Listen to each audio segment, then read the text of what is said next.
পুষ্পপত্র বিন্যাস বা এস্টিমেশন থেকে সবচেয়ে গুরুত্বপূর্ণ যে কোয়েশ্চেনটা হয় সেটা হচ্ছে কোনটা কার উদাহরণ, মানে কোন ধরনের পুষ্পপত্র বিন্যাসের আন্ডারে এই উদাহরণটি পড়ে। আজকে ভিডিওতে এই পুষ্পপত্র বিন্যাসের যে উদাহরণগুলো আছে এগুলো আমরা খুব সহজে কিভাবে মনে রাখতে পারি সেটা নিয়ে আলোচনা করব। তো প্রথমে চলে আসি ওপেন এস্টিমেশন বা মুক্ত। আচ্ছা, ধরো তোমার তো একদিন বিয়ে হবে, তাই না? অনেকে বিবাহিতও থাকতে পারো, কি জানি। তো যখন বিয়ে হবে তখন তুমি তোমার স্বামীকে বা স্ত্রীকে কিভাবে ডাকবা? বলো কিভাবে ডাকবা? ওই নাম ধরে ডাকবা, ওই এদিকে আয়, এভাবে বলবা? বলবা না তো, তুমি বলবা কি? ওগো, ওগো এদিকে একটু আসো না। তুমি বলবা কি? ওগো, রাইট? সো ও গো, ঠিক আছে? আমার গ তো খুব সুন্দর। ওগো। সো ও দিয়ে ওপেন এস্টিমেশন মনে রাখবো। আর গ, গ দিয়ে কি বলে দাও? ওগো দিয়ে গন্ধরাজ। আর সাথে মনে রাখতে হবে কি? জবার উপবৃত্তি। এখন জবা নিয়ে অনেক ঝামেলা আছে। কি ঝামেলা? সেটা হচ্ছে যখন তুমি জবা ফুল দেখবা, এখানে ছবিটা দেখা যাচ্ছে না, এখানে দেখা যাচ্ছে। এইটা হচ্ছে উপবৃত্তি, এইটা হচ্ছে বৃত্তি, আর এইগুলো হচ্ছে কি? পাপড়ি। তাহলে পাপড়ির পরে প্রথমে পাপড়ি, যদি উপর থেকে আসি তাহলে প্রথমে পাপড়ি, দেন বৃত্তি, তারপর একদম নিচে কি? উপবৃত্তি। আর নিচ থেকে আসলে উপবৃত্তি প্রথমে, উপবৃত্তি, বৃত্তি, তারপর পাপড়ি। ঠিক আছে? এখন জবার উপবৃত্তি, এখানে কি? উপবৃত্তি। প্রথমে কি? ওপেন এস্টিমেশন, তারপর ভালভেট, তারপর টুইস্টেড। ভালভেটে দেখো জবার বৃত্তি, প্রথমে ছিল কি? উপবৃত্তি, তারপর আসলো বৃত্তি, উপবৃত্তি, দেন বৃত্তি, তারপর জবা ফুলের দলমণ্ডল। ঠিক আছে? আমার ছবিতে যেমন সিকোয়েন্সে আছে সেই সিকোয়েন্স, উপবৃত্তি, বৃত্তি, তারপর দলমণ্ডল। ঠিক আছে? ওকে। সো তুমি তোমার স্বামীকে বা স্ত্রীকে কেউ ডাকবা, ওগো একটি ভালো জবা আঁকবা, এবার বলবা। ঠিক আছে? তারপর ভালভেট, ভালভেটে কি? জবা, আকন্দ, বাবলা, ভালভেট। এখন যখনই আমাদের বলা হয় যে একটা কেক নিয়ে আসো, তখন কেকের তো অনেক ফ্লেভার আছে, ভ্যানিলা ফ্লেভার আছে, তারপর তোমার চকলেট ফ্লেভার আছে, কিন্তু কেকের সবচেয়ে ফেমাস ভ্যারাইটি কে? রেড ভালভেট। আজব না? মানে এত কিছু কেক আছে, সবকিছু আছে, বাট রেড ভালভেটের জন্য অন্য এক ধরনের হাইপ কাজ করে। আজব না এটা? অবশ্যই আজব। সবসময় ভালভেট কেন? ভালভেট আজব, আজব জিনিস ভাই, ভালভেট একটা আজব। আজব। আদি মনে রাখবা কি? আকন্দ। আদি মনে রাখবা আকন্দ। বর্গ যদি মনে রাখবা জবা, জবার বৃত্তি, ব দিয়ে বাবলা। সো রেড ভালভেট, সবসময় সবাই রেড ভালভেটকে কেন এত প্রায়োরিটি দেয় আমি জানি না ভাই, বৈষম্য। ওকে, টুইস্টেড আসো। টুইস্টেডের ক্ষেত্রে জবার দলমণ্ডল আর করবি। করবি মেয়ের নাম হইতে পারে, ফুলের নাম আছে। আমার বান্ধবী করবি, ও কোনোদিন চুলে শ্যাম্পুও করে না, কোনোদিন তেলও দেয় না, চুল আঁচড়ায়ও না। তাহলে বলো চুলের অবস্থাটা কি হবে? ও চুলে কি জট পড়ে যাবে না? আমার বান্ধবী করবি চুলে তেল দেয় না, শ্যাম্পু দেয় না, চুল আঁচড়ায়ও না, তাহলে চুলে অবশ্যই কি পড়বে বলো? করবের চুলে কি পড়ছে? জট পড়ে গেছে। তো করবের চুলে কি পড়ছে? জট পড়ছে। বর্গী যদি মনে রাখবা জবা, ট দিয়ে মনে রাখবা এটা একটা টুইস্টেড অ্যাস্টিভেশন বা পাকানো অ্যাস্টিভেশন। পারা যাবে? পারা যাবে। পরেরটাতে আসি। এখন আসো ইমব্রিকয়েট। ইমব্রিকয়েট, ইমব্রিকয়েট হচ্ছে রিজভি ভাই যখন ক্লাস করতাম, রিজভি ভাই এটা পড়াইতো ইক্রি কালো বাদর। রিজভি ভাই খুব সুন্দর পড়াইতেন এটা ইক্রি কালো বাদর। আর আমি মনে রাখতাম কি? কালোই কৃষ্ণ। তোমার যেটা সুবিধা সেটা মনে রাখবা। মনে রাখতে পারো ইক্রি কালো বাদর অথবা কালোই কৃষ্ণ, যেটা তোমার সুবিধা।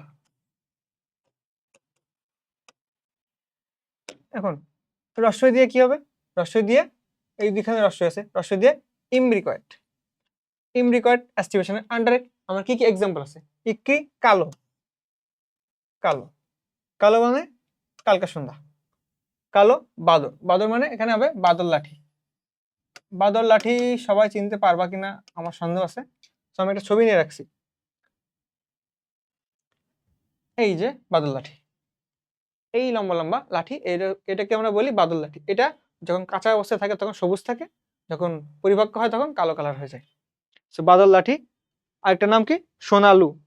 বাদল লাঠির আরেক নাম সোনালু। ওকে, এটা গেল।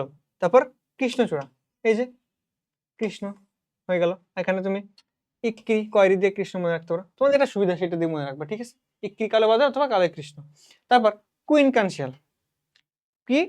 কুইন, কুইন কুইন, সবাই কুইন। কুইন কানশিয়াল। পেয়ারা আর সরিষা। পেয়ারা আর সরিষা। তোমার পোশাক, আমার পোশাক আর কুইনের পোশাক কি এক হবে বলো? হবে না। কুইন তো সবসময় রাজকীয় পোশাক পরে থাকবে। সো কুইনের একটা ভাব আছে, দেখলেই বোঝা যাবে যে এটা কুইন। আমাকে দেখলে কি মনে হয়? জেনারেল স্টুডেন্ট মনে হয়। কুইনের একটা কি ভাব আছে, সেটা আমরা বুঝবো কিভাবে? পোশাক, কুইনের একটা সাজগোজ দেখে বুঝবো যে এটা কুইন। এই ক দিয়ে মনে রাখবা কি? ক দিয়ে কুইন। প দিয়ে মনে রাখবা কি? পেয়ারা। স দিয়ে মনে রাখবা সরিষা। সো কুইনের পোশাক দিয়ে আমরা বুঝবো যেটা কুইন। সো কুইন কানশিয়াল, পেয়ারা, সরিষা। পারা যাবে আই গেস। তারপর ভেক্সিলারি। তুমি মনে রাখবা ভেক্সিলারি সিমিলারি। ভেক্সিলারি সিমিলারি। ভেক্সিলারির সাথে মনে রাখবো কি? সিমিলারি। ওকে, সিমিলারি, ভেক্সিলারি সিমিলারি একসাথে পড়ে ফেলবো। এখন স দিয়ে সিম, ম দিয়ে মটরশুঁটি। সিম, মটরশুঁটি।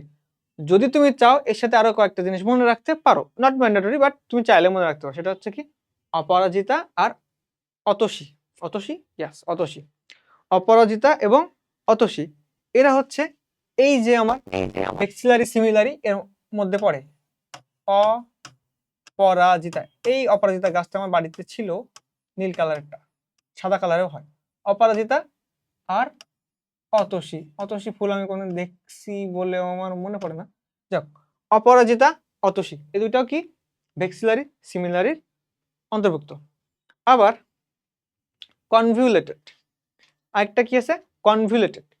মানে এটা কনভুলেট একটা এক্সপ্রেশন, অন্য বইতে আছে, এই বইতে নাই। এর আন্ডারে যে উদাহরণটা আছে সেটা হচ্ছে ভুইওকড়া। এই ভুইওকড়া তোমরা একটু পরে গিয়ে পড়বা, এটা নগ্নবীজি নাকি আবৃতবীজি, এই জিনিসটাও খেয়াল রাখতে হবে আমাদেরকে। ওকে, কনভলিউটেড ভুইওকড়া।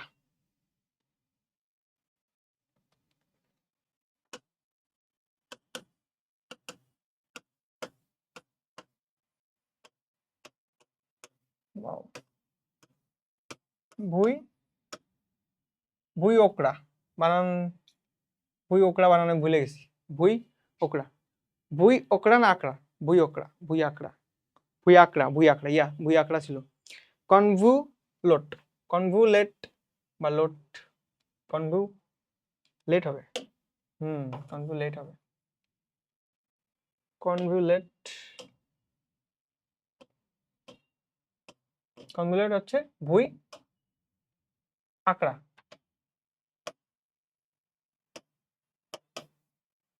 কনভুলেট ভুই আকড়া, ঠিক আছে?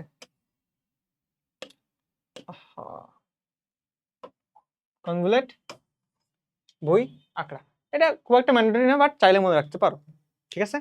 সো এস্টিমেশন খুব সিম্পলি আমরা এর মধ্যে মনে রাখতে পারবো। ঠিক, আজকে ভিডিও এই পর্যন্ত। Best of luck. পরবর্তীতে কোন টপিকের উপরে মাস্টার ট্রিক্স প্লেলিস্ট চাও এটা আমাকে কমেন্টে জানাই তো। Thank you.